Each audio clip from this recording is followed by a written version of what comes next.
હાલ એક ખૂબ જ દુઃખદ ખબર સામે આવી રહી છે।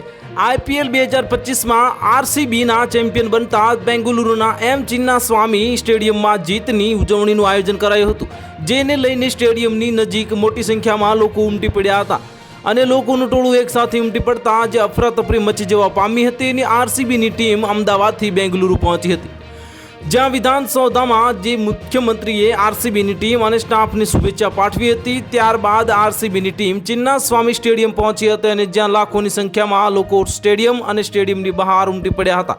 મોટી સંખ્યામાં ફેન્સ એક સાથે પહોંચવાના કારણે અનેક એન્ટ્રી ગેટ પર નાસભાગ મચી ગઈ, જેના કારણે 11 લોકોના મોત થયા અને 30થી વધુ લોકો ઘાયલ થયા છે।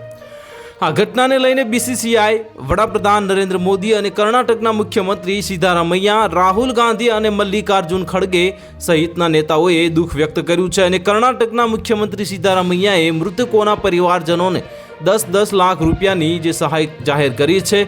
તેમણે કહ્યું કે નાસભાગની ઘટના મેજિસ્ટ્રેટ તપાસ કરશે અને કમિટી 15 દિવસમાં રિપોર્ટ સોંપશે। આ દુર્ઘટના નહોતી બનવી જોઈતી। જશ્ન માટે 35,000ની કેપેસિટીવાળા સ્ટેડિયમમાં અંદાજિત 3 લાખ લોકો ઉમટી પડ્યા અને નાસભાગમાં બચાવ ન કરી શકાયો।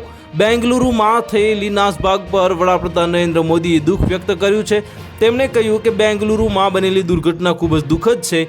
આ દુઃખના જ સમયમાં મારી સંવેદનાઓ તે તમામ લોકો સાથે છે જેમણે પોતાના પ્રિયજનો ગુમાવ્યા છે।